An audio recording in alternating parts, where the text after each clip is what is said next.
The wind came hard off the high ridges, sweeping the white plain until even the pines bent like old men under its weight. Snow moved sideways in sheets, carving drifts like bones into the flanks of the hills. Somewhere out in that shifting void of white, a man rode with frost bit into his beard and silence wrapped around him like a shroud. His name had once meant something. Long ago in the territories, they'd spoken it with reverence or hate, never indifference. But time and misfortune had stripped him down to the marrow. Now he was just another wanderer bound by no town, no kin, no oath but the one he kept to himself. That oath, whatever it once was, had nearly run dry in him by the time the storm rose. He'd left the river valley 4 days back with his gelding, a lean bay with a tired eye and cracked hooves, both of them thinner than they ought to be before winter's teeth really sank in. He hadn't meant to be riding still, not this far north, not with the sky gone gray and the sun smothered by snow clouds that looked ready to collapse. But a man with nowhere to land will often go too far without realizing. By the second day, the wind had come down from the mountains like a curse.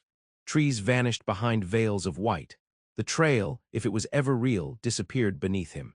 He pressed on because to stop meant death, and death, though tempting in its hush, still felt a mile too close. On the fourth day, his horse stumbled and didn't rise. He stood there for a long time beside the still body, snow piling on the flanks. No sound but the wind and the slow breath inside his own chest, going shallow now. He whispered something then, maybe a name, maybe a prayer, and walked into the storm alone. The coat he wore was wool-lined, patched in too many places to keep the cold out proper. His boots were worse, cracked leather stiff with frost. Each step was a sentence. He tried not to think about his fingers or the way his legs felt numb from the knees down. There was a hollow forming inside him, like the one left behind when someone dies and you forget the sound of their voice. Night was coming. He could feel it, even with the clouds blanketing the sky, even with the snow refusing to let him see the shape of the land. Somewhere beneath him was the frozen ground. Somewhere up ahead, nothing, or worse, more of the same. Then in a lull of wind, when the world grew so still it felt like the breath before a final word, he saw it. A single candle burning in a window, far off, high on the hill, not flickering like a desperate thing. Steady, warm, golden. Like someone meant for it to be seen. He blinked hard, certain it was some trick. He fell to his knees, face struck by a gust that nearly blinded him, and when he looked again, it was still there. A pin of light against the white, unwavering. Somehow his legs moved again. Pain returned, not as an enemy, but as proof he wasn't gone yet. Each step was made of will. The storm clawed at his coat, beat his face raw, tried to turn him back. He didn't know her name. Didn't know what waited at the top of that hill. But he knew this. Someone had left a candle in the window. And that meant someone was waiting. He reached the porch by dusk, though it could have been midnight for how dark the world had become. The door was thick oak, worn but solid. The house rose behind it like a promise, modest, unmoving, warm. He raised a hand that barely felt like his own and knocked once, then twice. Silence answered. He sank to his knees, half-conscious, body trembling so hard it rattled his teeth. The wind curled around him, wet and wicked. Then the door opened, quiet and slow, as if it hadn't been shut against the storm but merely leaned upon. She stood in the doorway, the light from within haloing her like firelight on Riverstone. She didn't startle, didn't speak. She only looked at him, his ice-rimed face, the way his hand still hovered near the doorframe as if in disbelief. He tried to say thank you. The words stuck in his throat, frozen there. She stepped aside, just that. No question, no invitation. Only the door opened wide and the candle behind her still burning, steady as ever. Then everything went dark. When he woke, he thought it was spring, not because of flowers or birdsong, those were a lifetime away, but because the pain had gone. Numbness had receded and left in its place a warmth so deep, it made him think of creeks in thaw and sun on the back of his neck. Then came the aching, slow and full, as if every sinew in him had been wrung out and hung to dry. He was in a bed, a real one, wooden-framed, hand-carved maybe, though his eyes refused to focus on details just yet. There was a quilt heavy over him, stitched in earth tones and faded blues, corners worn soft with time. A fire crackled in a stone hearth nearby. The walls were thick timber, close and solid, safe. It took him time to remember the storm, the hill, the candle. Her. He turned his head toward the window. The storm had passed. Sunlight pushed thin shadows across the floorboards, filtered through lace curtains. The snow had piled high but stilled. It looked like silence made visible. Then she came into view, not entering the room, but already there, sitting near the hearth in a low-backed chair, mending something small in her lap. She hadn't made a sound. He watched her without words. Her hands moved with quiet skill, fingers deft but not rushed. Her dress was plain, the color of river mud, with a shawl around her shoulders the same shade as spruce bark after rain. Her hair was pulled back in a loose knot, strands fallen free to catch the firelight. She didn't look up right away, didn't seem startled to find him awake. When she did meet his eyes, it was with a kind of calm that startled him more than any stranger's mercy should have. "You're lucky," she said, and her voice was low, steady. "I saw your hand move, thought you might not have any left to lose." He swallowed, his throat raw. You pulled me in."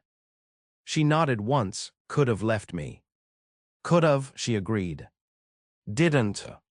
There was no smile in her words, no pride, just fact. "Why," he asked, "would you have?" He turned his gaze to the ceiling, stared at the beams overhead. He didn't answer. They let the silence settle. In that house, silence wasn't empty. It was the space where grief and patience made their home. Later, when he tried to rise, she stopped him with a touch, just 2 fingers at his wrist. "You've got time," she said. "Let your body remember itself." He obeyed because he couldn't do otherwise, and maybe because something in her tone made it easier to listen than to fight. Days passed, or maybe more. He slept often, drank warm broth she brought without a word, and once woke to find her placing a wet cloth on his feet. The frostbite hadn't taken him, not fully, but she treated his skin with a care that went beyond simple nursing. As if she were restoring something not just physical but old and worn from long carrying. He learned her rhythms by heart before he learned her name. She moved like someone used to silence, who'd grown into it rather than fled from it. She read by firelight, kept her tools in tidy rows, spoke rarely. But there was something behind her stillness, a weight in the way she watched the snow fall or lit the lamp each night, as if warding off something deeper than darkness. When he was strong enough to sit upright, she set a cup of tea in his hands and finally asked, "What were you doing out in it?" He thought about lying, about saying something simple, trapping, passing through, lost on a map he never owned. Instead, he said, "Trying not to die." She nodded as if that, too, was just fact. "You have people?" she asked. He shook his head. Don't." Her gaze rested on him for a long moment, and then she returned to her chair. He didn't ask her name yet. Somehow, it didn't feel right. Names came with expectations, memories, questions he wasn't sure he or she could carry. Instead, he watched the candle she kept lit each night in the window, even after the storm had passed. Same one, same steady flame. He asked her once why she still lit it. "In case someone else needs it," she said. He nodded. That was enough. And then, late one evening, while the wind howled outside again, but softer this time, not a killer's howl but a mourner's, he found himself standing beside her as she chopped kindling out back, both of them breath clouding in the air. "I owe you," he said, "more than I know how to repay." "You don't," she replied, splitting another log clean through. "You're here." And though no one smiled, and no promise was spoken aloud, something in that moment held weight. Something more solid than the walls, more enduring than snow. The beginnings of trust, quiet and hard-won, like the warmth of a hearth built from ash. Spring did not come quickly in that part of the country. The thaw was slow, reluctant.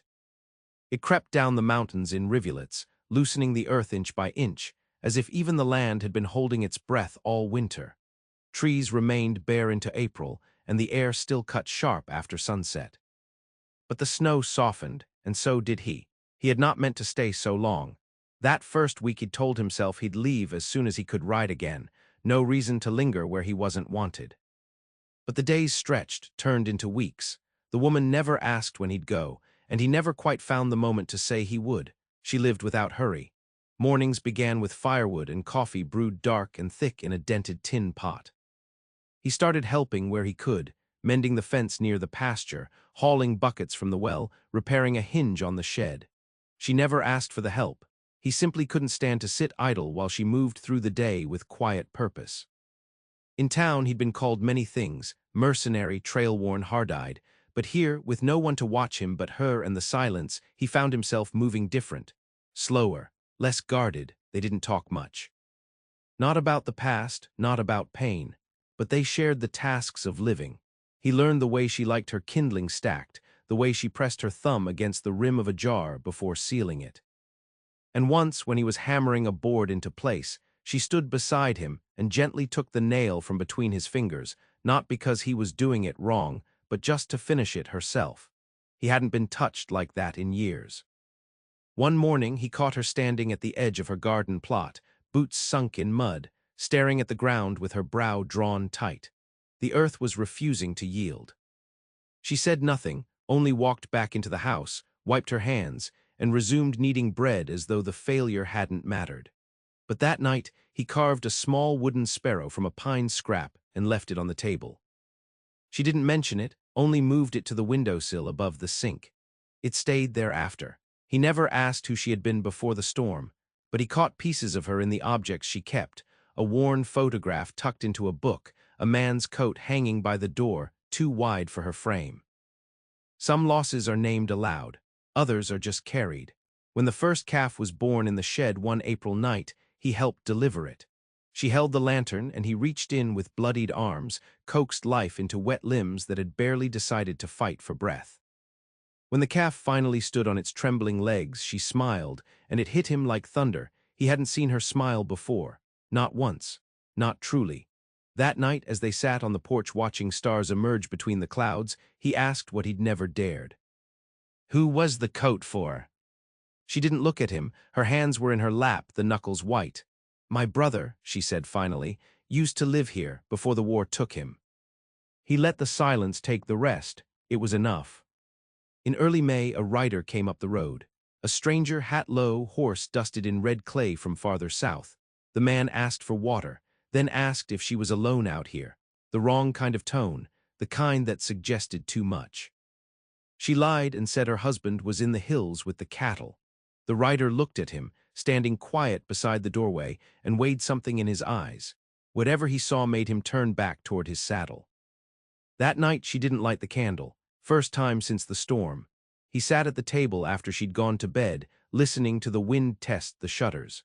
The house felt different without the flame in the window, as if some protective charm had been snuffed out.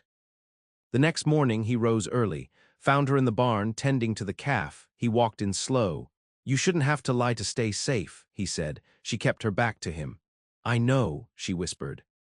"But I've had to before."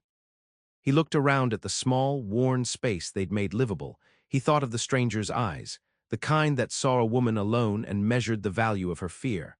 "I can stay," he said. She turned then. Really looked at him. There was no gratitude in her face, just that same steady calm. "I didn't ask you to." "I know. But you're offering." "I am." She nodded once, and that was all. But the candle returned to the window that night, burning soft and gold, not because someone was lost, but because someone had chosen to stay. Summer brought green in a way that felt almost defiant. After so many months of white and gray, the land seemed to rise up in color all at once, grass pushing through the thawed earth, willows unfurling along the creek, wildflowers dotting the hill like flecks of flame. He found himself breathing easier without meaning to, not just from warmth, but from the way life returned to the edges of things. Their days grew longer with the sun. He built her a new chicken coop after a fox got into the old one, reinforced the barn door, replaced 3 cracked panes in the loft window. She planted herbs in neat rows, mended his shirt without asking, taught him how to tell the weather from the wind's shape in the trees. They moved through each day not as strangers, nor as lovers, but something in between, a shared rhythm, quiet and enduring. Some nights they sat on the porch after supper, watching the last light stretch out over the hills. He spoke more then, though still not much.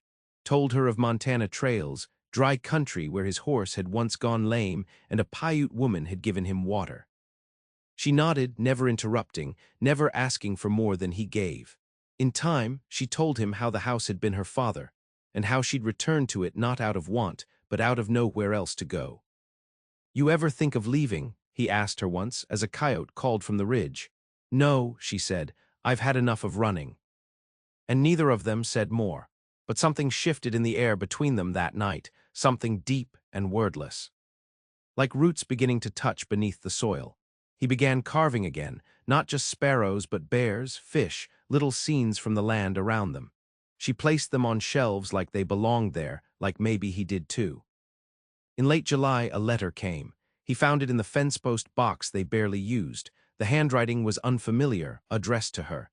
She opened it at the table, read it once through, folded it again. "You all right?" he asked. She kept her eyes on the paper. "It's from a cousin in the valley," she said. "Wants to sell me land my brother left behind, south field near the ridge. Will you take it?" She looked at him, truly looked, and for a moment he saw something unguarded there, hope, maybe, or fear pretending it was. "I could," she said, "but it's more than I can manage alone." He let that settle between them. The offer had not been made, but the space for one had. 2 weeks later, he rode out with her to see the land. It was dry but sound, bordered by a stream and ringed with spruce. The fence was down in 2 places, but he could see where it had once stood proud. A hawk circled high above, casting its shadow over the grass. She stood still, hands on her hips, studying the soil with narrowed eyes. "Could be wheat," he said, "or beans. Need a second horse," he added, "and a plow team. And someone to run it." They didn't look at each other, didn't need to. The words hung between them like a thread, waiting to be knotted. On the ride home, the sky opened with a warm rain. She lifted her face to it and laughed, not loudly, but enough to shake something loose in him. He hadn't known how badly he'd wanted to hear her laugh, not until it found him like that, unguarded and soaked through. They returned muddy and tired, but light somehow. And when he reached for her hand to steady her dismount, she let him. That night, there was no candle in the window. Instead, they left the shutters open, fire low in the hearth, and the soft sound of summer rain tapping on the roof. He didn't kiss her, not yet, but he sat beside her on the edge of the bed, and they shared the silence as if it were a prayer. When he finally spoke, it was quiet. "If we take the land, we'll need more seed." She nodded. "And someone to keep watch come winter." "I can do that." She didn't smile, but she placed her hand over his, and they sat that way until morning, together in the hush between the storm and the harvest. The land once bought took everything they had to tame. It gave little at first, dust and rock, weeds thick as wire, but they met it with stubbornness. Between the two of them, there was a quiet resolve that never cracked. Mornings came before light, the air sharp with dew. They worked side by side in silence, the kind born not of distance, but of shared effort.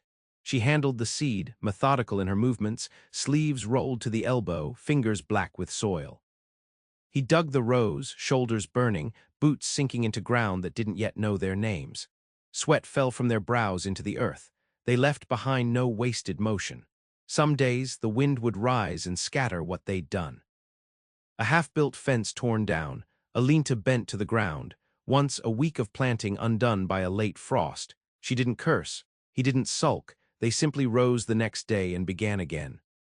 In the evenings, they sat on overturned buckets near the barn, sharing bread and beans from a tin plate, watching the horizon fade to ash. They didn't speak of plans. The future was a fragile thing, not to be summoned too loud. But when he caught her glancing toward the new fence line or running her hand over the fresh boards of the stable, he saw the shape of it, how she had begun to believe. The townsfolk noticed too. Once she'd gone weeks without seeing another soul. Now, when they came into the trading post, the clerk greeted them together. The blacksmith asked after their ox. Folks nodded at him, not with familiarity yet, but with a cautious respect that only comes when a man stays longer than he's expected to. In early autumn, they lost a calf to a wolf. He found the carcass near the tree line, blood bright against the grass. He buried it himself, didn't tell her until the sun had set. When he did, she only said, "That's the way of things," but he could see the ache in her shoulders that didn't leave for days. Later that week, he started crafting a new trap line beyond the ridge, not because she asked. Just because he knew the burden of losing something you've raised. She met him at the porch one night, hands smudged with ash, apron folded at her waist. She didn't speak, just pressed a cup of coffee into his hand and leaned against the rail beside him. They stood that way until the moon rose, side by side, not touching. He could feel the warmth of her near him, and it steadied something in him that had long been wandering. It was then she told him about the night her brother left for war.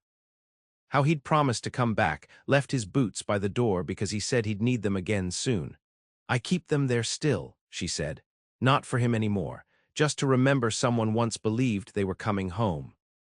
He didn't answer, only placed his hand over hers where it rested on the rail. She didn't pull away.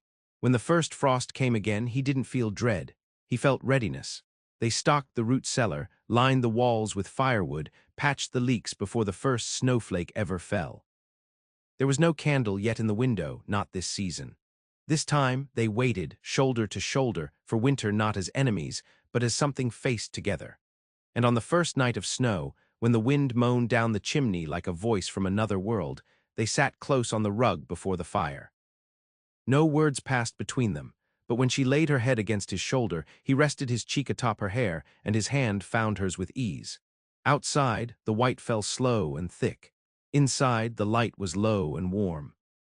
And the house, once built for one, now held two hearts that beat in rhythm, not loud, not fast, but steady, steady as a promise. Winter laid its hand over the land with finality. No half measures this time. The snow came deep and hard, stacking high against the fences, swallowing the road to town by the second week of December. The world narrowed to the house, the barn, the trees near enough to touch. Inside, life slowed to a hush. Days passed in the soft rhythm of necessary things, feeding the animals, checking the roof line, splitting wood. She baked bread that warmed the rafters with its scent. He boiled coffee strong enough to wake stone. Their movements had grown seamless, no need to speak what the other already knew. The candle returned to the window the night the storm began. He lit it with a match he struck against the hearthstone, then set it in the old copper holder where she'd always kept it, just right of center. She watched from the table, her sewing idle in her lap. He turned to her. "Still think someone might come." She looked at the flame, its gold flicker against the dark. "I don't light it for them," she said. He waited. She met his eyes. "I light it to remember what it felt like when I saw you out there, how small you looked in all that white, but you kept walking." He hadn't known how to answer then. He still didn't. But he stepped close, knelt before her like a man offering something without knowing the name for it. "You saved me," he said, "not just that night." Her hand reached for his, her fingers cold from the window glass. "I didn't save you," she murmured. "I saw someone who still had a little light left." He kissed her then, not fierce, not sudden, just the quiet kind of kiss that begins in the silence between two people who have waited long enough. She leaned into it without surprise, like she'd been holding space for that moment all along. Outside, the storm howled, but inside the house warmth held fast. That night they lay beneath the quilt not as strangers, not as guests of circumstance, but as those who had chosen, through every blizzard and broken fence, every half-uttered truth, to belong. He woke near dawn to the hush that only comes after heavy snow. The fire had gone low. She was still beside him, one hand resting on his chest, the other curled beneath her chin. He slipped from bed, drew on his coat, and went to the window. The candle was still burning. He stood there a long time, watching the snow ease against the glass, the flame steady and small. A rabbit had left tracks near the porch. Somewhere beyond the trees, a fox moved unseen. The world, though frozen, was still full of motion, of need, of returning. When he turned back, she was watching him from the bed, drowsy and warm. "Still lighting it?" she asked. "I am. For someone out there." He walked to her, took her hand. "For who I was coming in, and for who I am staying." She smiled, and this time he did too. That winter lasted long, as winters will, but it didn't wear them down. It wore them in. By the time the thaw came again, they'd marked each day not in cold, but in firelight, in meals shared, in shoulders brushed, in the quiet certainty of presence. The land would need tending come spring. The fences would sag. Calves would drop. The fields would demand more seed. But for now, there was only this, a home that had once held only silence, and a candle in the window burning not for salvation, but for the memory of it.